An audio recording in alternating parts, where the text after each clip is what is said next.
Robert sat in his usual spot at the community center, right by the window where the morning sun came through.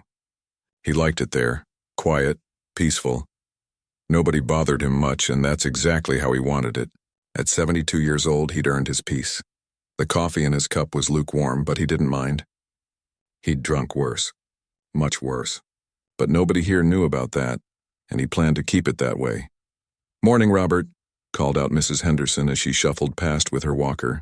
He smiled and nodded, the same way he did every Tuesday morning.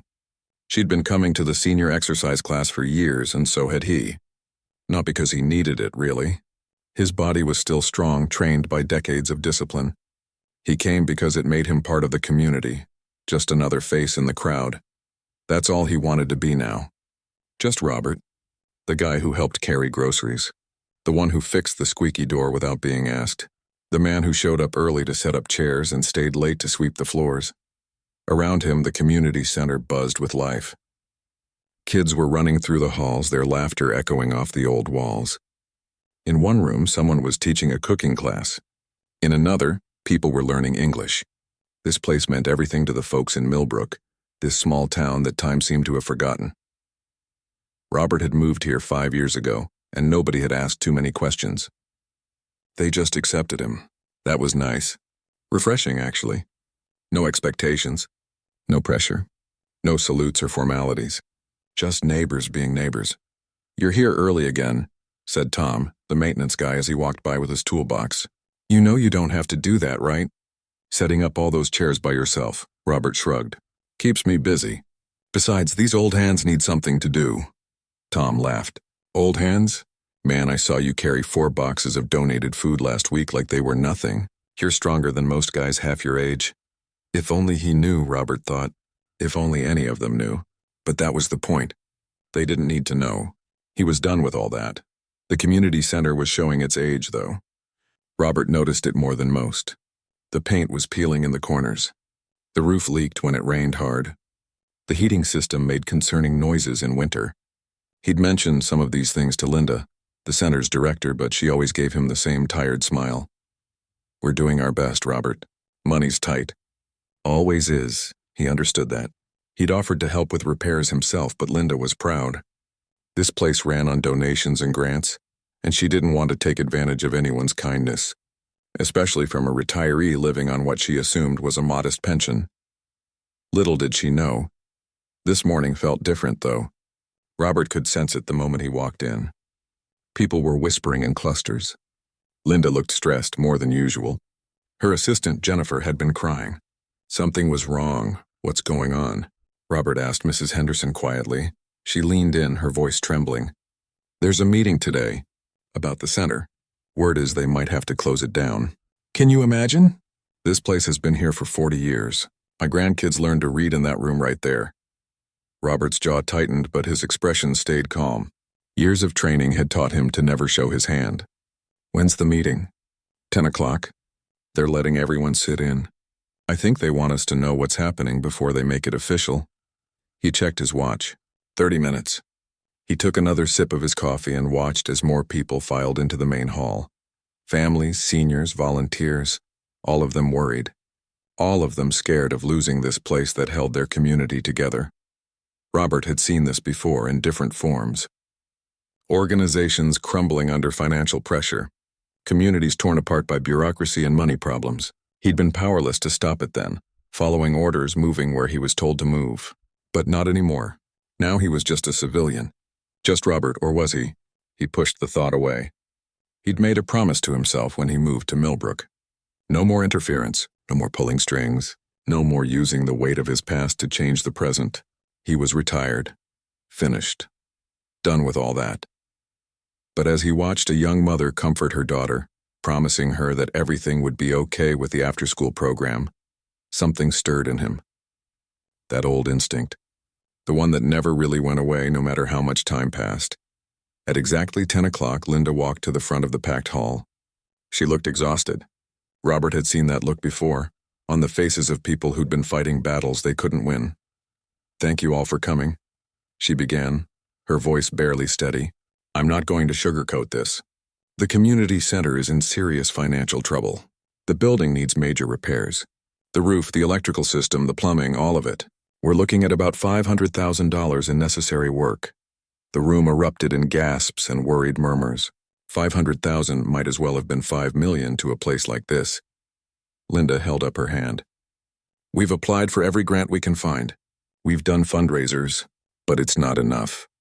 And now we've been told we have 2 months to either come up with the money or close our doors permanently. A woman in the back started crying. Robert recognized her. Single mother, 2 kids, worked 2 jobs. This center provided child care she could afford. Without it, he didn't know what she'd do. However, Linda continued, we do have one option on the table. That's when the door at the back of the hall opened. A man in an expensive suit walked in, and Robert knew immediately what kind of man he was. The haircut said money. The watch said power. The smile said shark. Ladies and gentlemen, the man announced, not bothering with introductions. I'm here to make your problems disappear. Robert set down his coffee cup and leaned forward slightly. Something told him the problems were just beginning. The man in the suit walked to the front like he owned the place already. Maybe in his mind he did. He pulled out a leather folder and placed it on the table with theatrical precision. I'm a developer. I buy properties, renovate them, bring in new business.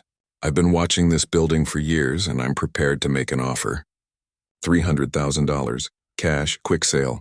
You take the money and I take the property. But that's barely half of what we need for repairs, Jennifer protested. And what happens to the community center? The developer smiled, but there was no warmth in it. Well, that's the thing. I wouldn't be repairing it. This building is old, outdated. I'd tear it down and build something modern. Luxury condos. This neighborhood needs an upgrade. The room exploded with anger and protests. People stood up shouting. But the developer just checked his phone, unbothered by the chaos he'd created. Robert stayed in his seat, watching, calculating. His fingers drummed once on the armrest, an old habit from years of making decisions that affected thousands of lives. Not your problem, he told himself. You're retired. Let it go. But he couldn't. And deep down he knew he wouldn't. The developer let the chaos settle before speaking again. He seemed to enjoy the disorder like a cat playing with mice. When the room finally quieted down, he continued as if nothing had happened. Look, I understand you're emotional about this place, memories and all that. But let's be realistic here. This building is falling apart.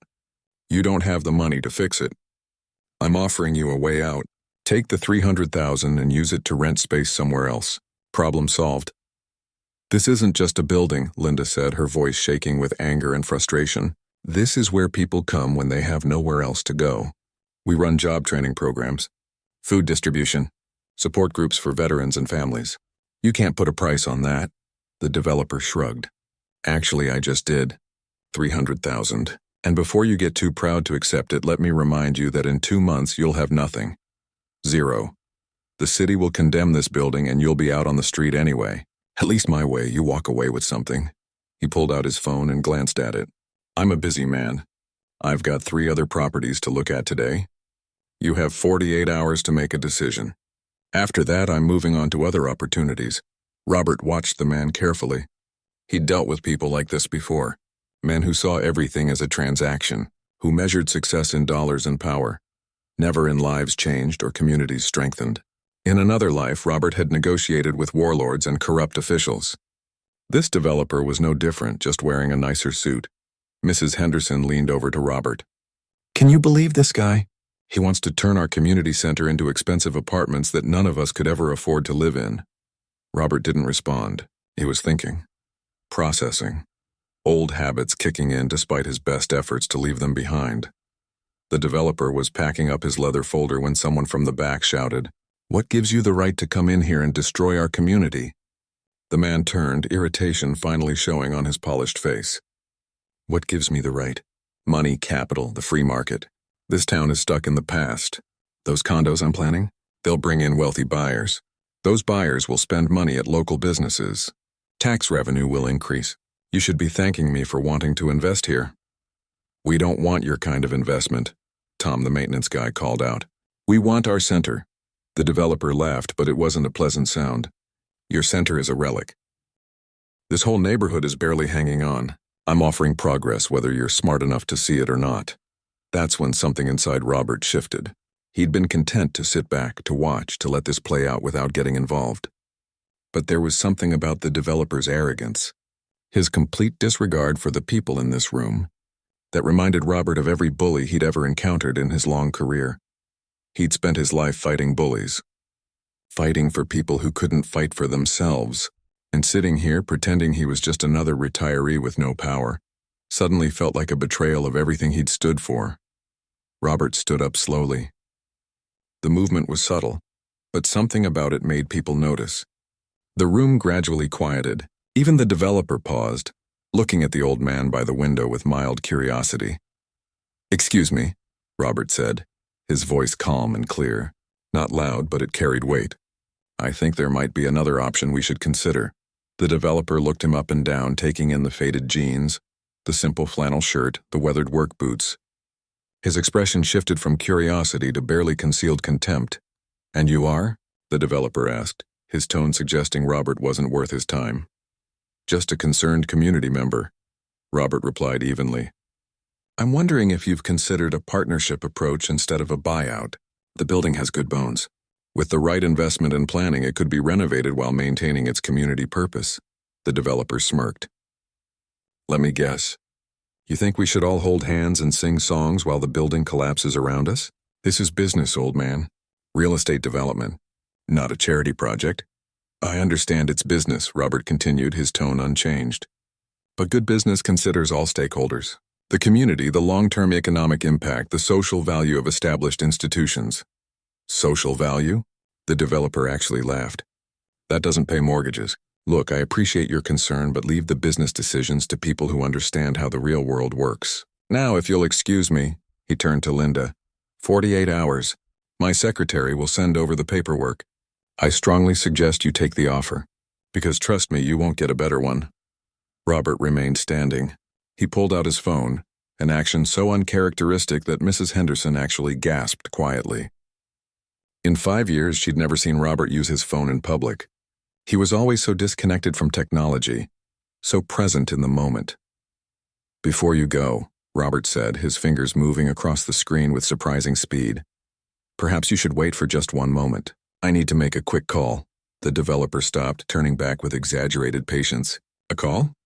Let me guess, you're calling your lawyer? Because I should warn you, my legal team—" "It's not a lawyer," Robert interrupted quietly. He pressed the phone to his ear and waited. The room had gone completely silent now. Everyone was watching. "Hello, David," Robert said into the phone. "Yes, it's me. I'm sorry to bother you during work hours. I know how busy you are." He paused, listening. The developer checked his watch, clearly irritated by the delay. "I'm calling because I'm at the Millbrook Community Center, and we have a situation I thought you should know about," Robert continued. "There's a development proposal on the table that I think might interest you. Not in a good way." Another pause. Robert's expression remained neutral, but there was something in his eyes now. Something harder. Something that hadn't been there before. "Yes, the community center I told you about last year. The one that runs those veteran support programs. That's the one. Someone wants to tear it down and build luxury condos." The developer rolled his eyes and muttered something under his breath about wasting everyone's time. "I'm not asking you to interfere with business, David. I'm just suggesting you might want to look into the financing structure of the project. Make sure everything is above board. You know how important community stability is to your company's investment strategy." Robert listened for another moment, then smiled slightly. "Thank you. I appreciate it. Let's have lunch next week, my treat." "Yes, the usual place." He ended the call and slipped the phone back into his pocket. The developer was staring at him now with a mixture of annoyance and confusion. "Okay, you called your friend David. Good for you. Now, if we're done with the theatrics," the developer's phone buzzed. He glanced at it, frowned, and silenced it. It buzzed again immediately, and again his expression changed. The smug confidence drained away, replaced by something Robert recognized immediately. Concern, maybe even fear. The developer looked at his screen, and his face went pale. He stepped away from the group, pressing the phone to his ear. "Yes, I'm here. What? How did you—" "No, I can explain. That's not— Can we discuss this later? I'm in the middle of—" He fell silent, listening. His jaw clenched. When he spoke again, his voice had lost all its swagger. "Yes, sir. I understand. I'll handle it. He ended the call, but his phone immediately rang again. Different caller. He answered, and Robert could see the man's hand trembling slightly. "Mr. Patterson, Yes, I'm aware of the situation. No, there's been a misunderstanding. I would never. Of course, I value our partnership. Let me call you back in 10 minutes. 3 more calls came through in rapid succession. The developer ignored them, but his confident demeanor had completely evaporated. He looked at Robert with new eyes, trying to piece together what had just happened. Linda stood up, confused. "What's going on?" The developer didn't answer her. He was too busy staring at Robert, his mind clearly racing to understand how a simple phone call from an old man in a community center had just set off what appeared to be a chain reaction of very important phone calls to him. "Who are you?" the developer asked quietly. Robert sat back down in his chair by the window. "I'm just Robert, a community member who volunteers here, just like I said." "No." The developer's phone buzzed again. He silenced it without looking. "That call you made, who was David?" "A friend," Robert replied simply. "Someone I've known for many years." The room was absolutely silent now. Everyone could sense that something significant had just happened, even if they didn't understand what. The developer's phone rang again. This time, when he looked at the caller ID, he actually looked sick. He stepped into the hallway to take the call, and through the glass doors everyone could see him pacing, running his hand through his hair, his entire body language screaming stress and panic. Mrs. Henderson leaned over to Robert again. "What did you do?" Robert picked up his coffee cup, discovered it was empty, and set it back down. "I made a phone call. That's all." But even as he said it, he knew it wasn't that simple. Nothing ever was. One call had just started something, and he had a feeling the next 48 hours were going to be very interesting indeed. The developer stayed in the hallway for almost 10 minutes, and with each passing moment his posture seemed to shrink. Through the glass everyone could see him nodding frantically, then shaking his head, then nodding again. Whatever was being said on those calls, it wasn't good news for him. Inside the hall, whispers spread like wildfire. People were confused, curious, and more than a little hopeful. Something had shifted in the room, though nobody could quite put their finger on what it was. "Robert," Linda said, walking over to where he sat. "What exactly did you do?"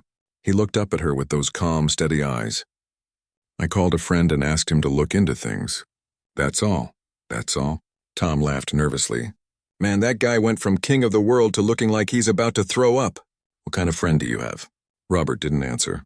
He was watching the developer through the glass, observing the man's body language with the trained eye of someone who'd spent decades reading people.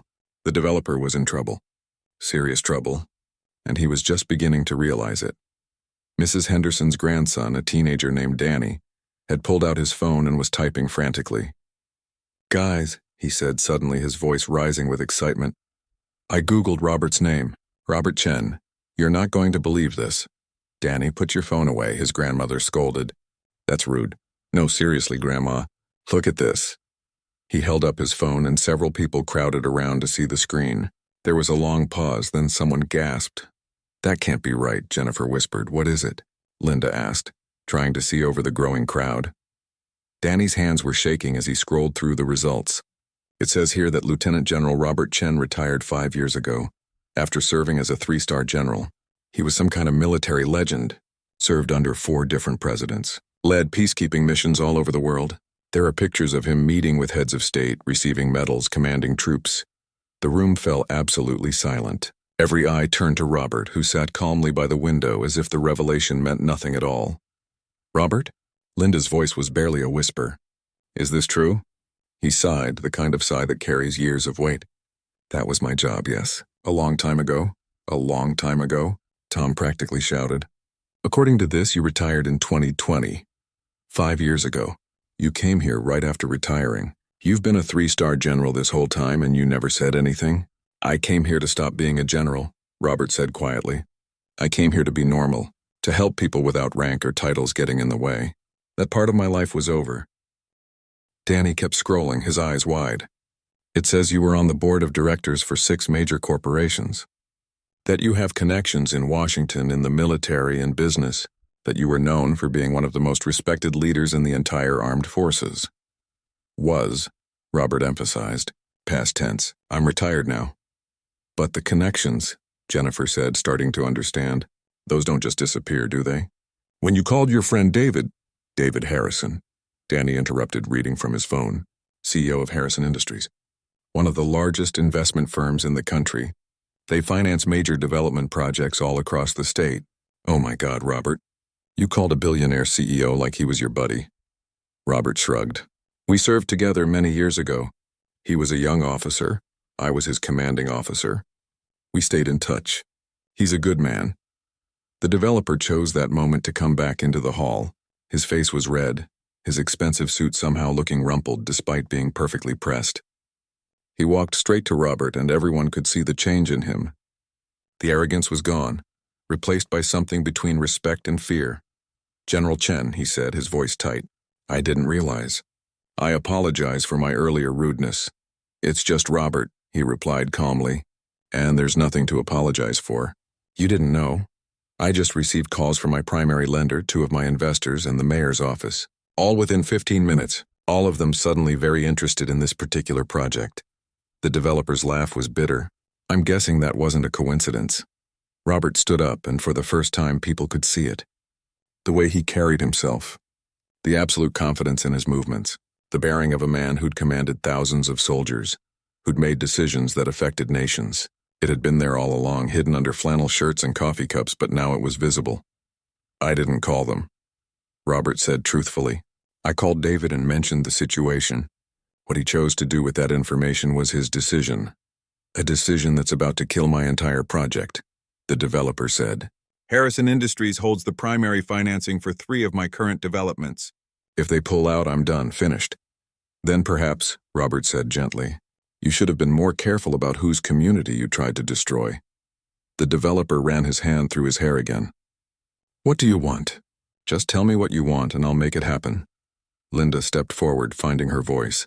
We want our community center. We want it repaired, maintained, and protected. We want to know that this place will be here for our children and our grandchildren. Fine, the developer said quickly. I'll fund the repairs. All $500,000. Just tell Harrison to back off. It's not that simple, Robert said. You came in here with an attitude of contempt. You looked at these people like they were obstacles to your profit margin. Money alone doesn't fix that. The developer's phone buzzed again. He glanced at it and closed his eyes briefly. What do you want me to do? I'll do anything. Robert looked around the room at the faces of his neighbors. People who'd accepted him without question. Who'd let him help them carry groceries and set up chairs and just be normal. People who'd given him something he'd never had during his decades of service. Peace. Here's what's going to happen, Robert said, his voice taking on a tone that decades of command had perfected. You're going to fund the full repairs to this building. $500,000 for immediate fixes, and another $200,000 for an endowment fund to handle future maintenance.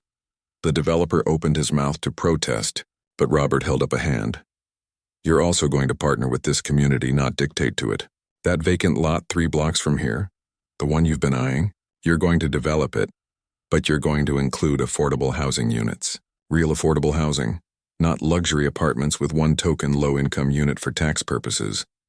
That'll cut my profit margin by... I don't care about your profit margin, Robert interrupted. You came in here trying to take advantage of good people in a difficult situation. Now you're going to make it right, and you're going to learn something about what real community development looks like.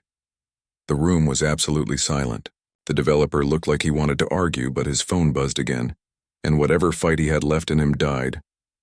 And if I do all this, then I'll have lunch with David next week and tell him you're someone worth continuing to do business with.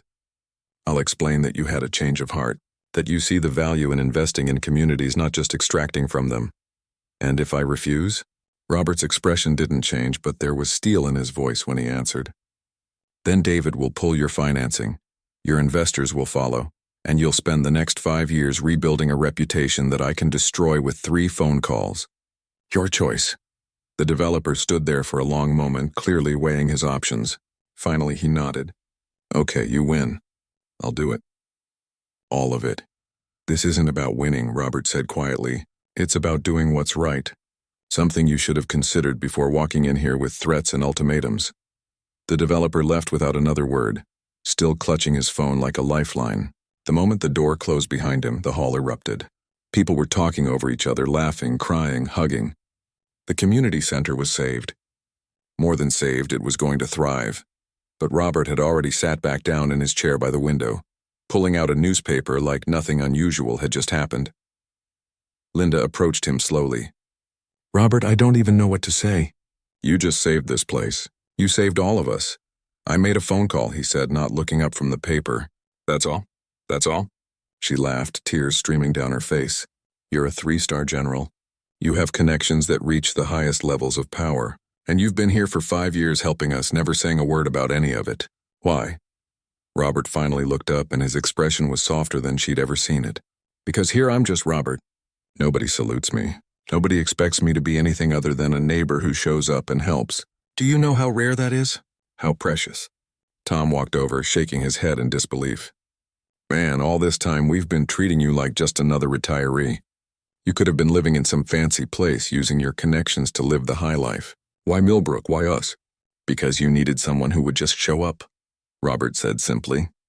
"Not a general. Not someone with medals and titles.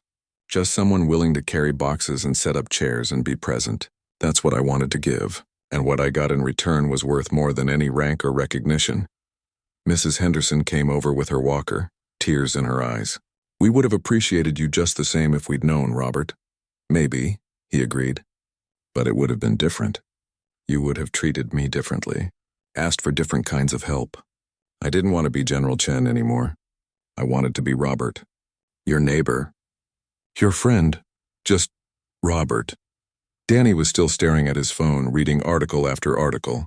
"It says here you negotiated peace agreements, led humanitarian missions, saved thousands of lives. You're a genuine hero, and you've been here setting up folding chairs for senior yoga classes." Robert smiled.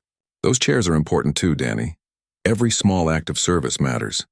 I learned that too late in my career, but I'm grateful I learned it at all."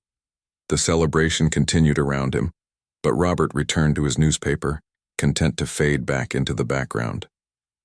He'd done what needed to be done, but the less attention he drew to himself, the better. He was just Robert. And that's exactly how he wanted to keep it. Word spread through Millbrook faster than Robert would have liked. By that afternoon, everyone seemed to know. The quiet man who helped at the community center, who carried groceries for elderly neighbors who never asked for anything in return, was actually a decorated military general with connections that reached the highest levels of power. Robert had gone home hoping things would settle down, but his phone had been ringing non-stop. The local newspaper wanted an interview. The mayor's office called 3 times. Someone from a veterans organization left a voicemail about speaking at their next event. He ignored them all. This was exactly what he'd been trying to avoid. The next morning, he almost didn't go to the community center. For the first time in 5 years, he considered staying home, letting the dust settle, maybe even moving to another town where nobody knew his history. But that felt like running, and Robert Chen had never been a man who ran from things. So he showed up at his usual time, carrying his usual thermos of coffee, wearing his usual flannel shirt and jeans. He hoped maybe, just maybe, things could go back to normal. He should have known better. The moment he walked through the door, the conversation stopped. Everyone turned to look at him. It wasn't hostile, but it was different. There was respect in their eyes now, mixed with something else. Distance, maybe, or awe. He hated it. "Morning," he said, trying to keep his voice casual as he headed for his usual chair by the window. "General Chen," someone said, and Robert winced, not at the title itself, but at the formality of it. "It's just Robert," he said for what felt like the 100th time. "Please." Linda came out of her office looking like she hadn't slept. "Robert, can we talk? In private?" He followed her into the small office, and she closed the door behind them. For a moment, she just stood there, seeming to struggle with what to say. "I owe you an apology," she finally said. "For what?" "For not seeing you. For not understanding." She sat down heavily in her chair. "You've been volunteering here for 5 years. I've watched you sweep floors, fix broken equipment, help people who needed it, and the whole time I thought you were just a lonely retiree looking for something to do with your time." "I was," Robert said. "I am, but you're so much more than that. The things I read about you last night, Robert. The missions you led, the lives you saved, the awards and recognitions. You've advised presidents, You've negotiated with world leaders, and you've been here in our tiny community center acting like none of that mattered. Because it doesn't, Robert said quietly. Not anymore. That was my past. This is my present. Linda shook her head. How can you say it doesn't matter? You have the power to change things. Real power. You proved that yesterday with one phone call. And that's exactly why I didn't want anyone to know, Robert said, frustration creeping into his voice. Because now everything changes. Now when people look at me, they don't see Robert, their neighbor. They see General Chen, the man with connections. The man who can make things happen. Is that so wrong? Yes, Robert said firmly. Because then every interaction becomes transactional. People start asking for favors. They start treating me differently. They stop being genuine because they're too busy being impressed or intimidated or trying to figure out how they can benefit from knowing me. Linda was quiet for a moment. Is that what happened before? In your previous life? Robert looked out the small window at the people in the main hall. I spent 40 years in the military. 40 years where every relationship was filtered through rank and position, where people saluted before they said good morning, where I could never be sure if someone liked me or just wanted something from me. I got tired, Linda. Tired of the weight of it all. When I retired, I wanted to find a place where I could just be a person, where I could help people without it being about power or influence. I thought I'd found that here. You did find it here, Linda said. We're not going to treat you differently. You already are, Robert pointed out. You called me General Chen when I walked in. You brought me into your office for a private conversation instead of just chatting with me by the coffee maker like usual. Everything's different now. Linda opened her mouth to argue, then closed it. She knew he was right. I'm sorry, she said. I don't know how to unknow what I know. None of us do, Robert stood up. I know. That's what makes this so difficult. He left the office and went to his usual spot by the window. But even that felt different now. People kept glancing at him. Some smiled nervously. Others whispered to each other. The ease and comfort that had defined his time in Millbrook was gone, replaced by an uncomfortable awareness. Tom approached cautiously, like he was approaching royalty instead of the guy he'd shared coffee with hundreds of times. Hey, Robert. General. Tom, it's Robert, same as it's always been. Right. Robert. Tom shifted his weight awkwardly. Listen, I just wanted to say thanks. For what you did yesterday. For the center. You already thanked me yesterday. I know, but now I understand who you really are. What you gave up to live here. It means more, you know. It shouldn't, Robert said more sharply than he intended. Helping this place shouldn't mean more because of my past. It should mean the same as when you thought I was just another retiree. Tom looked hurt, and Robert immediately regretted his tone. I'm sorry, Tom, I didn't mean to snap. No, I get it. This must be weird for you. Tom hesitated, then added, For what it's worth, you're still just Robert to me. The guy who helped me fix the water heater last winter. The guy who makes terrible jokes during setup. That doesn't change. Robert felt some of the tension leave his shoulders. Thanks, Tom. That actually helps. Over the next few days, Robert watched as the community struggled to adjust to the revelation. Some people became more formal around him. Others seemed almost starstruck. A few, like Tom and Mrs. Henderson, made genuine efforts to treat him the same as always, though even they sometimes slipped into treating him with extra deference. The developer returned 3 days later as promised. His attitude was completely different. He brought architects, engineers, and contractors. He met with Linda and the community board, presenting plans for the repairs and the affordable housing project. He was professional, respectful, and seemingly genuine in his desire to make things right. But when he saw Robert in the corner, setting up chairs for that evening's meeting, something like embarrassment crossed his face. General Chen, he said, approaching carefully, I wanted to thank you for the opportunity to make this right, and to apologize again for my behavior. It's Robert, he said automatically, and you're apologizing to the wrong person. It's this community you insulted, not me. I know, and I've apologized to them as well. The developer paused. But I wanted you to know that I've been thinking about what you said. About real community development. About seeing people instead of just numbers and profit margins. Good. Robert said simply, continuing to arrange the chairs in neat rows. Can I ask you something? The developer said. Why did you help? You could have just let this place close, found another community center. It wouldn't have affected you personally. Robert stopped what he was doing and looked at the man. That's exactly the kind of thinking that got you into trouble in the first place. It's not about what affects me personally. It's about what's right. These people matter. This place matters. And someone needed to stand up for them. Even though it meant revealing who you really are. Giving up your anonymity? Robert was silent for a moment. That question had been bothering him more than he wanted to admit. I didn't want to, he finally said. But sometimes doing the right thing costs you something. That's what makes it the right thing. The developer nodded slowly. I'm learning that. Thank you, General. Robert. As the week went on, Robert noticed something unexpected. Yes, things had changed. Yes, people treated him differently.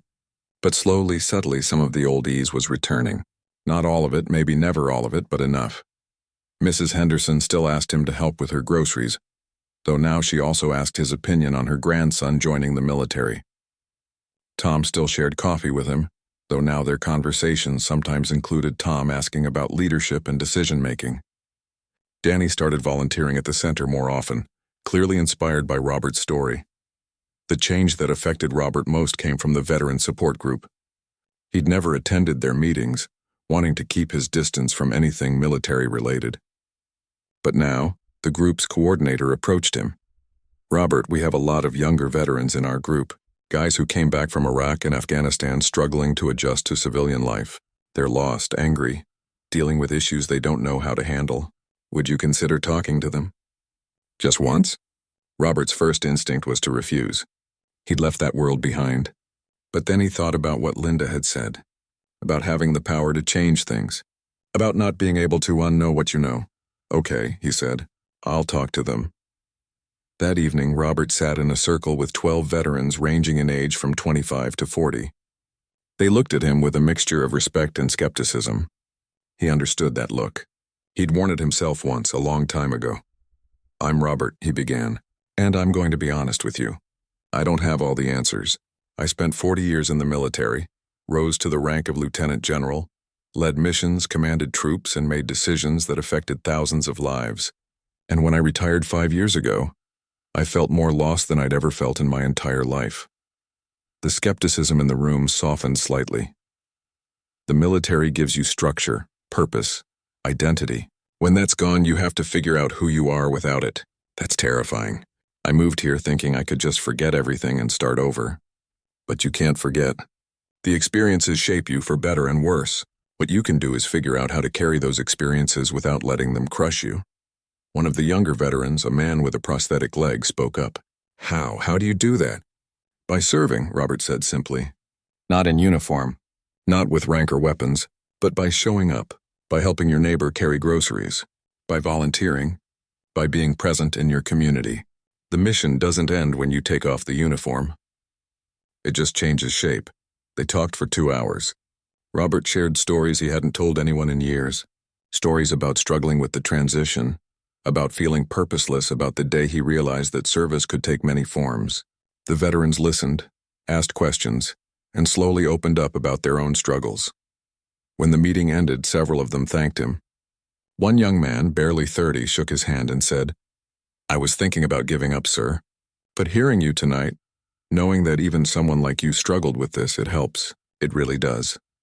Robert walked home that night feeling something he hadn't felt since his identity was revealed. Purpose. Not the old purpose of command and military operations, but something different, something better maybe. Maybe this change wasn't entirely bad. Maybe there was a middle ground between being General Chen and being just Robert. Maybe he could be both, in a way that served these people he'd come to care about. He still didn't want the attention or the recognition. He still wanted to be treated like a regular person. But if his experience and his connections could help people, truly help them, maybe it was selfish to hide all of that away. The next morning, he showed up at his usual time, thermos in hand, and when someone called him General Chen, he smiled and gently corrected them. It's just Robert, but this time he wasn't running from his past. He was just choosing how to carry it forward. 3 months passed. The community center renovations were in full swing, transforming the aging building into something beautiful while preserving everything that made it special. New roof, updated electrical systems, fresh paint, but the same warm heart that had served Millbrook for decades. Robert watched it all happen from his usual spot by the window. though these days his spot was often surrounded by people, not people seeking favors or trying to use his connections, but people genuinely wanting his company, veterans who valued his mentorship, young people who sought his advice, neighbors who'd moved past the shock of his identity and back to appreciating him for who he was in the present moment. The developer, whose name Robert eventually learned was James, had become a regular presence at the community center. Not for business meetings, but as a volunteer. He showed up in jeans and work shirts instead of expensive suits, helping with the renovation work, learning names, listening to stories. One afternoon, James sat down next to Robert during a coffee break. "You know," he said, "6 months ago, if someone had told me I'd be spending my Saturdays hanging drywall at a community center, I would have laughed in their face." "What changed?" Robert asked, though he suspected he knew the answer. "You did. Or rather, you showed me what I'd become. I started my career wanting to build things, to create spaces where people could live and thrive. Somewhere along the way, I forgot about the people part. It became all about the money and the prestige." James took a sip of his coffee. "That day you made that phone call, I was furious. I thought you were just flexing your power, destroying me because you could." "But," Robert prompted, "but then I actually listened to what you said, about seeing people instead of obstacles, about real community development. I went home that night and looked at my portfolio. Dozens of projects, all of them focused on maximum profit with minimum consideration for the communities I was building in. I'd become exactly the kind of developer I used to criticize." Robert smiled. "Self-awareness is painful, isn't it?" "Brutal," James agreed, "but necessary. The affordable housing project we're building, it's actually going to lose money in the short term. My old self would never have agreed to it. But you know what? I sleep better now than I have in years." "That's because you're building something that matters," Robert said. "Money comes and goes. The impact you have on people's lives, that's what lasts." James nodded, watching the work crews through the window. "I've started looking at all my projects differently now, asking myself if I'm building for people or just for profit. It's not always easy to balance both, but it's the right question to ask." "You know," Robert said thoughtfully, "you didn't need me to learn that lesson. You just needed someone to hold up a mirror. Maybe. But you were the right person with the right mirror at the right time." James stood up, brushing dust off his jeans. "Anyway, I've got more drywall calling my name." "Thanks for the talk, Robert." Robert watched him go, feeling satisfied. This was what real change looked like. Not destroying someone, but giving them the opportunity to become better. Linda came over with a folder full of papers. "Robert, can I run something by you?" "Of course." "We've been contacted by 3 other community centers in neighboring towns. They're facing similar financial pressures. They heard what happened here and they're asking for advice. They want to know if you'd be willing to help them too." Robert frowned. "Help them how?" "By doing what you did here. Making some calls. Using your connections to find solutions. Linda, I can't become a professional problem solver for community centers. That's not what I want."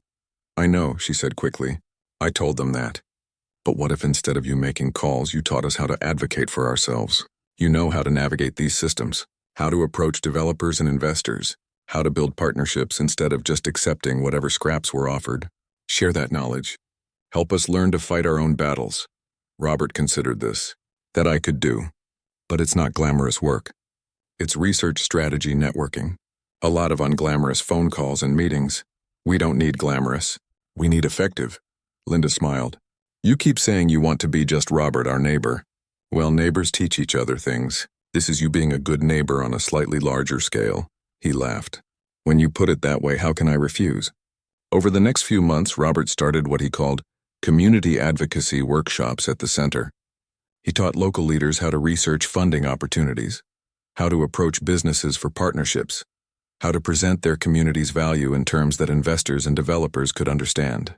He shared decades of experience in negotiation, strategy, and leadership, translating military tactics into civilian community organizing. The workshops attracted people from all over the region. Robert found himself energized by the work in a way he hadn't expected. This wasn't about wielding power, it was about giving power away, teaching others to advocate for themselves, to fight for their communities, to see their own worth clearly enough to demand it from others. Danny, Mrs. Henderson's grandson, had become one of Robert's most dedicated students. The teenager attended every workshop, taking meticulous notes, asking thoughtful questions. One evening after a session, he approached Robert nervously. "Mr. Robert, I've been thinking about my future. I was planning to enlist after high school, but now I'm not sure. I mean, I still want to serve, but maybe there are different ways to do it." Robert gestured for Danny to sit down. "Tell me what you're thinking." "Well, watching you these past few months, seeing how you help people without a uniform or rank, it's made me realize that service is bigger than I thought. I'm good with computers, and I've been thinking maybe I could use those skills to help communities like ours. Build websites for small nonprofits, teach digital literacy to seniors, stuff like that." "That sounds like meaningful work," Robert said. "But you sound uncertain. I guess I worry it's not as important as military service. Like I'd be taking the easy way out." Robert leaned back in his chair. "Danny, let me tell you something I wish someone had told me when I was your age. There are 1,000 ways to serve, and none of them are easy if you're doing them right. Military service is valuable, but so is teaching an elderly person how to video call their grandkids. Leading troops in battle matters, but so does showing up every day to help your community thrive. Don't let anyone, including yourself, diminish the importance of civilian service. But you served in the military for 40 years. I did, and I'm proud of that service. But I'm equally proud of the 5 years I've spent here in Millbrook, carrying groceries and setting up chairs and teaching workshops. Different uniforms, same mission, making life better for others." Danny smiled, looking relieved. "Thanks, Mr. Robert, that helps a lot." The community center's grand reopening was planned for a Saturday in late spring. The building was completely transformed, beautiful and functional, ready to serve Millbrook for decades to come. The town turned the reopening into a festival with food trucks, live music, and speeches from local leaders. Robert had been asked to speak, of course. He'd tried to decline, but Linda had insisted. "You saved this place. People want to hear from you." When his turn came, Robert walked to the small stage that had been set up in the parking lot. He looked out at the crowd, hundreds of faces looking back at him. Some he knew well, others he'd never met, all of them expecting something profound from the decorated general who'd saved their community center. He cleared his throat. "I'm supposed to give a speech about saving this building. But I didn't save it, you did. Every person who volunteered here, who donated what they could, who showed up day after day to make this place what it is. You're the ones who saved it." "I just made a phone call." People laughed, and Robert continued. 5 years ago, I moved to Millbrook because I was tired of being General Chen, tired of the weight of command, tired of making decisions that affected thousands of lives. I wanted to disappear, to be nobody. And this community, you gave me that gift. You let me be just Robert, just your neighbor." He paused, looking at the renovated building behind him. "When my identity was revealed, I was angry. I thought everything would change, that I'd lose the peace I'd found here. And things did change, but not in the way I feared. You didn't start treating me like some important person to be feared or used. You just invited me to help in bigger ways, to share what I'd learned, to be more fully myself instead of hiding parts of who I was." Mrs. Henderson was crying, which made Robert smile. "This building represents something important. It's not just a place for activities and programs.